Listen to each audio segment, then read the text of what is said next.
بسم اللہ الرحمن الرحیم۔ اس ویڈیو کو مکمل دیکھنے کے بعد آپ اس قابل ہو جائیں گے کہ کارڈیو ویسکولر سسٹم کے کام کو بیان کر سکیں، دل کی ساخت اور افعال کو بیان کر سکیں، دل کی برقی گزرگاہ کے حصوں کو بیان کر سکیں، شریانوں یعنی آرٹریز اور رگوں، وریدوں یعنی وینز میں فرق کو بیان کر سکیں، کارڈیک سائیکل کو بیان کر سکیں۔ کارڈیوویسکولر سسٹم دل جو کہ ایک پمپ کی طرح کام کرتا ہے اور ویسلز جو کہ خون کو جسم کے مختلف حصوں تک پہنچاتی ہیں پر مشتمل ہوتا ہے۔ دل میں دراصل دو پمپ ہوتے ہیں جنہیں وینٹریکلز کہتے ہیں۔ ہر ایک وینٹریکل کا اپنا ایک ریزروائر، ہوز یا ٹینک ہوتا ہے جسے ایٹریا کہتے ہیں، جو کہ عام طور پہ دو سرکولیشنز میں کردار ادا کرتا ہے، سسٹمیٹک اور پلمونری۔ دل کے اوپر والے حصوں دائیں اور بائیں کو ایٹریم، جبکہ نیچے والے دونوں حصوں کو وینٹریکلز کہتے ہیں۔ آئیں اب تھوڑا سا سمجھتے ہیں دل کے کام کو۔ دل کی بائیں جانب خون کو جسم سے وصول کرتی ہے اور اسے پھیپھڑوں کی جانب دھکیل دیتی ہے۔ یہاں سے پلمونری سرکولیشن کا آغاز ہوتا ہے۔ خون پھیپھڑوں سے آکسیجن لیتا ہے جبکہ کاربن ڈائی آکسائیڈ وہاں دیتا ہے۔ یہ آکسیجن سے بھرپور خون واپس دل کی جانب آتا ہے، جہاں سے اسے سب سے بڑی آرٹری ایورٹا کے ذریعے جسم میں دھکیل دیا جاتا ہے۔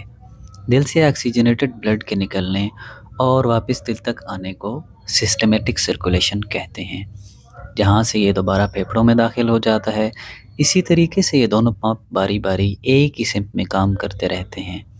ہمارا دل بہت سے اہم کام سر انجام دیتا ہے، جیسے کہ نیوٹریشن، مثلاً آکسیجن، گلوکوز یعنی شوگر، فیٹی ایسڈز اور پانی کی ترسیل، فالتو یا فاضل مادوں جیسے کہ کاربن ڈائی آکسائیڈ، یوریا، کریٹینن کا اخراج، کچھ ہارمونز کو خارج، جبکہ کچھ کو ان کے متعلقہ آرگنز تک پہنچا کر ہارمونل کنٹرول میں کردار ادا کرتا ہے۔ جلد اور اندرونی جسم کے درمیان درجہ حرارت کو قائم رکھ کر ٹیمپریچر کنٹرول کرتا ہے۔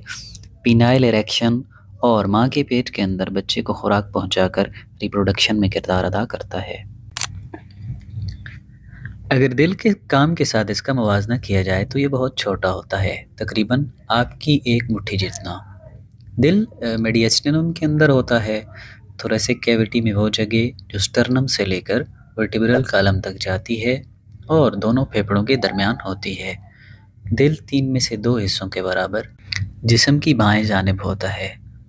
یہ کون کی شکل کا ہوتا ہے، جس میں نوکدار حصہ یعنی پوائنٹڈ ایپیکس آگے کی جانب انٹیریرلی، نیچے انفیریرلی اور بائیں ہوتا ہے، اور سیدھی سطح یعنی فلیٹ بیس پوسٹیریرلی پیچھے کی جانب، سپیریرلی اوپر کی جانب اور دائیں جانب ہوتی ہے۔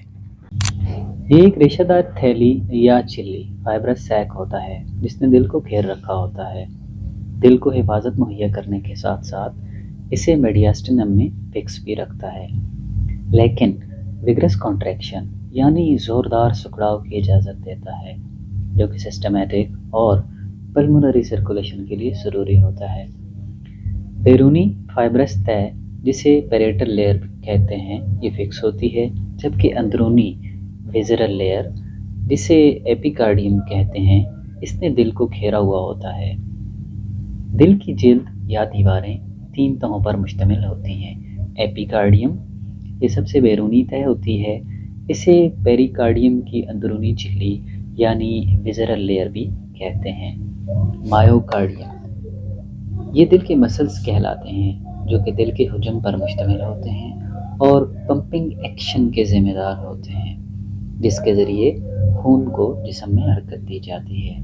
اینڈوکارڈیم اندرونی سموتھ تہ یا سموتھ لیئر جو کہ دل کے والز کو بھی کور کرتی ہے اور دل کی نالیوں کی سب سے اندرونی تہ اینڈوتھیلیم کے ساتھ جڑی ہوتی ہے۔ دل کے 4 چیمبرز یا خانے ہوتے ہیں۔ اوپر والے دونوں خانے ایٹریم جبکہ نیچے والے دونوں خانے وینٹریکلز کہلاتے ہیں۔ دایاں حصہ بڑی وینز اوپر اور نیچے والی یعنی سپیریئر اور انفیریئر وینا کیوا کے ذریعے اور کارنری سائنس کے ذریعے کارنری سرکولیشن سے ڈی آکسیجنیٹڈ بلڈ وصول کرتا ہے۔ کارنری سرکولیشن وہ سرکولیشن ہوتی ہے جس کے ذریعے سے دل کے مسلز اور سیلز کو زندہ رہنے کے لیے ضروری خون مہیا ہوتا ہے۔ یہ بائیں ایٹریم سے ایک پتلی تہ کے ذریعے علیحدہ ہوتا ہے جسے انٹر ایٹریل سیپٹم کہتے ہیں، جبکہ دائیں وینٹریکل سے ٹرائی کسپڈ والو کے ذریعے علیحدہ ہوتا ہے۔ ٹرائی کسپڈ والو اس لیے کہتے ہیں کیونکہ یہ 3 کسپس یعنی نوکدار سروں سے مل کر بنا ہوتا ہے۔ اسی والو کو کبھی کبھی رائٹ ایٹریو وینٹریکولر والو بھی کہتے ہیں۔ دایاں وینٹریکل دل کے زیادہ تر اندرونی سطح یا حصے پر مشتمل ہوتا ہے۔ یہ دائیں ایٹریم سے ٹرائی کسپڈ والو کے ذریعے ڈی آکسیجنیٹڈ خون وصول کرتا ہے۔ اس والو کی ایورٹنگ یعنی اندر سے باہر کی جانب الٹا ہونے جیسے تیز ہوا میں چھتری ہو جاتی ہے سے بچانے کے لیے اس والو کو ٹینڈن کی طرح کی کارڈز سے باندھا گیا ہے جنہیں کارڈیا ٹینٹینائی کہتے ہیں، جو کہ پیپلری مسلز کے ساتھ جڑے ہوتے ہیں۔ دونوں ایٹریا کی طرح وینٹریکلز بھی ایک تہ سے علیحدہ ہوتے ہیں جسے انٹر وینٹریکولر سیپٹم کہتے ہیں۔ یہاں سے خون پلمونری والو کے ذریعے پلمونری ٹرنک میں داخل ہوتا ہے جو کہ دائیں اور بائیں پلمونری آرٹری میں تقسیم ہو جاتی ہیں۔ چونکہ آپ آگے جانیں گے کہ یہ غیر معمولی آرٹریز ہوتی ہیں کیونکہ یہ ڈی آکسیجنیٹڈ بلڈ کو لے کر جاتی ہیں۔